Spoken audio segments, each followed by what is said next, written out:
And a short time ago, I was joined by New South Wales Deputy Police Commissioner Nick Kaldas, who was chosen to head up the 2009 UN investigation into the assassination of Rafik Hariri.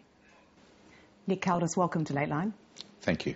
Before we get to the role that you've played personally in this extraordinary story, we've just heard that the Lebanese Parliament is considering whether or not to respond to these UN indictments, which are, of course, against four very senior Hezbollah figures, Hezbollah now being a very major part of the ruling coalition in Lebanon. What do you think is going to happen? Do you think this investigation will have an end game? I think it will. I think hopefully arrests may be made, but if that's not possible, then I think there'll be a move towards having a trial in absentia, and there is a provision for that in the legislation for the tribunal. There's an allowance for that. But where would that end? I mean, would you have any powers of enforcement?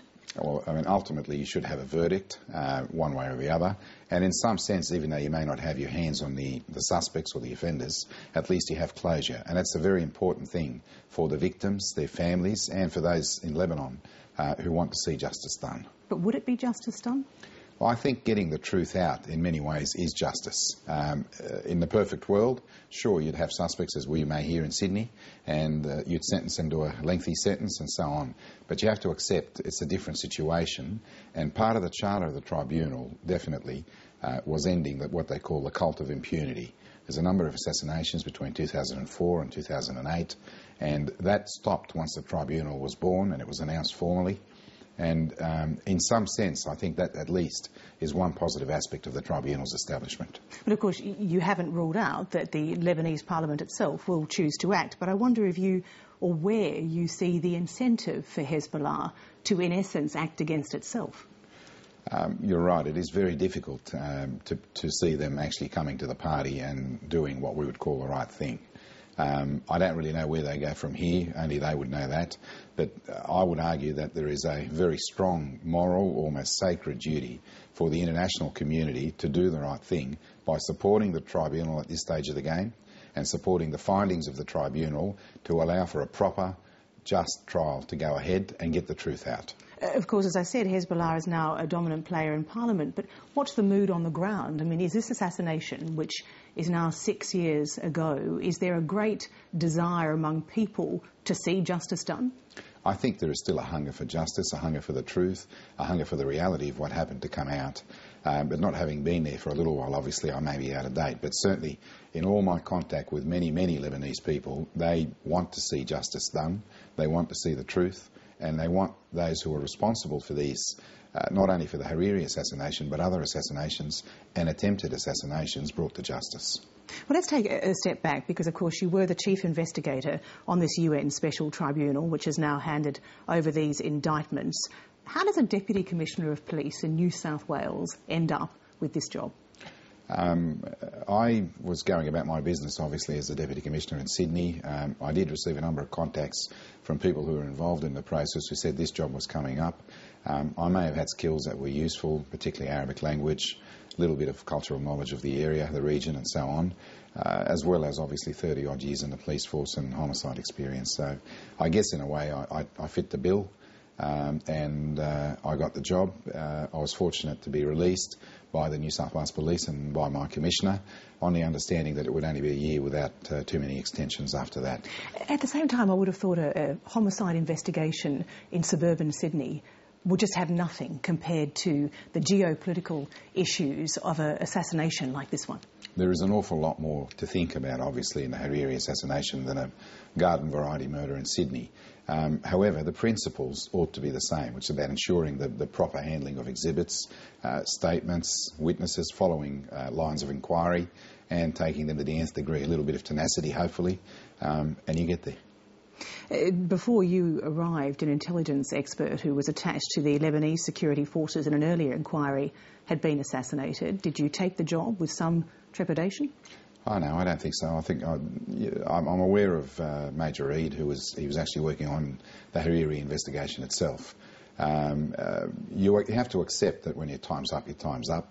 But I felt that the task was so important that it was worth taking the risk.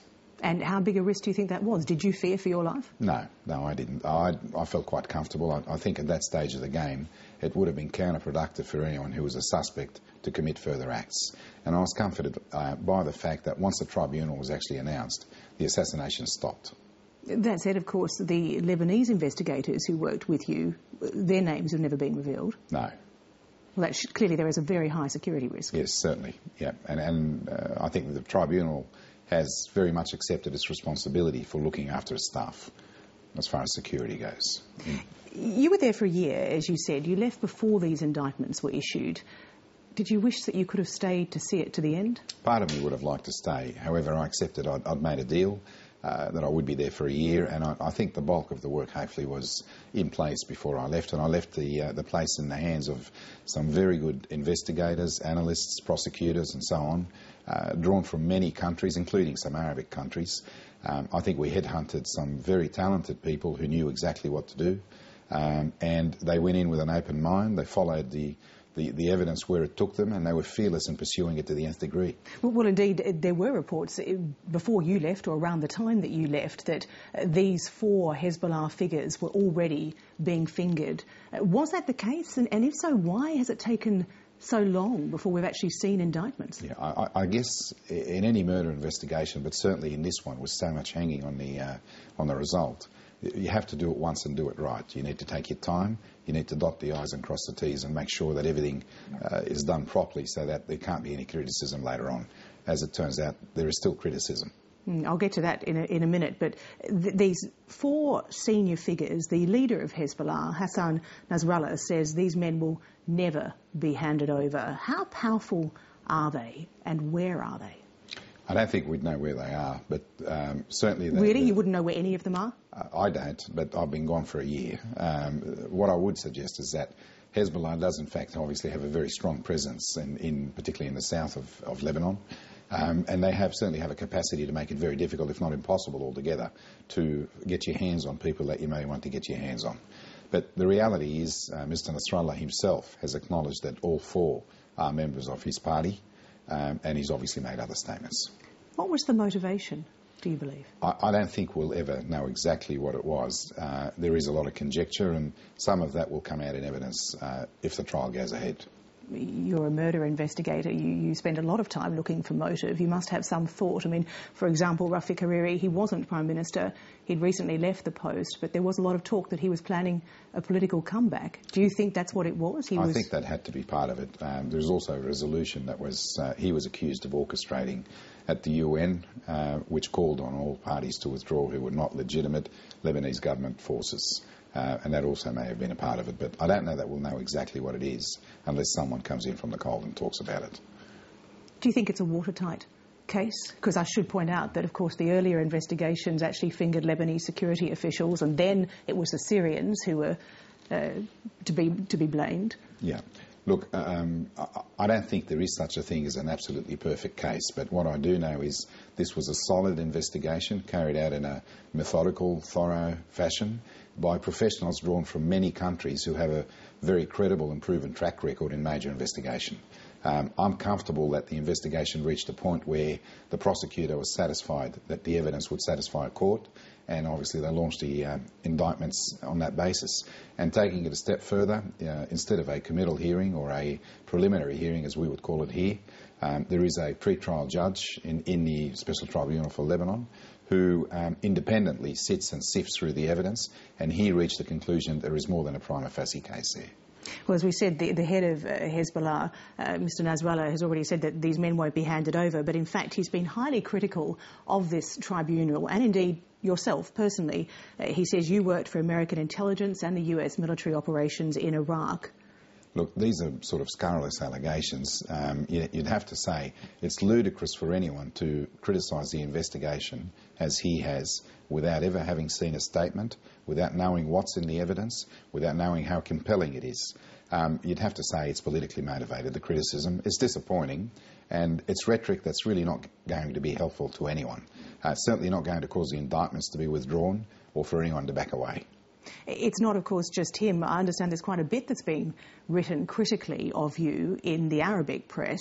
What are they saying, and who's saying it? Sure. It's almost entirely Hezbollah and those allied and supportive of Hezbollah and its cause. I'm not aware of any criticism outside of those circles. The bottom line is it's a bit of a contact sport. You've got to expect you're going to take some knocks. This isn't a case where we're going in to do something that was going to please absolutely everyone. Those who are accused were almost certainly going to be pretty upset, and they were going to say bad things.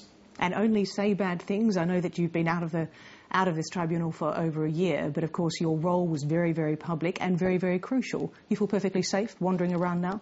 Yes, I do. I think Australia is a wonderful place, and there would be something dreadfully wrong if I didn't feel safe in Sydney. Even though you do get threats, I mean, Nasrallah has warned that he'll cut off the hands of anyone who tries to detain his men. It's big-noting sort of words, I guess, that I don't think they really mean much at the end of the day. I will say, I think with the indictments now having been handed, the international community and the donor countries who helped establish the tribunal, in my view, have a moral, almost sacred obligation to see this thing through, to end the cult of impunity and to get some justice for the victims and their families. Do they have any leverage over the Lebanese government? Well, surely they must. I mean, Lebanon is not an island. It's not. It doesn't operate in a vacuum. It is part of the global community, and at some point in time, some pressure must be brought, I guess, hopefully to get the right result and to come with an outcome. Some have seen that comment about cutting off the hands as a call to arms. I mean, given the lines where the lines of opposition are drawn inside the Lebanese parliament, of course, the main opposition to the Hezbollah grouping is led by the son of the assassinated Prime Minister, who was himself Prime Minister, and he was overthrown by Hezbollah. Do you think this is going to lead to another round of violence? I don't think so. I honestly don't see, if rationality or logic prevails, violence in the streets of Lebanon will not achieve anything for anyone. As I said, it certainly won't cause the indictments to be withdrawn or the clock to be wound back or the evidence to disappear. The evidence is there. It's a compelling case. Those who did it know they did it, and now that they've been indicted, they're simply yelling out at anyone who points a finger at them. Nick Kaldas, many thanks for joining us on Late Night. Thank you for having me. Thank you.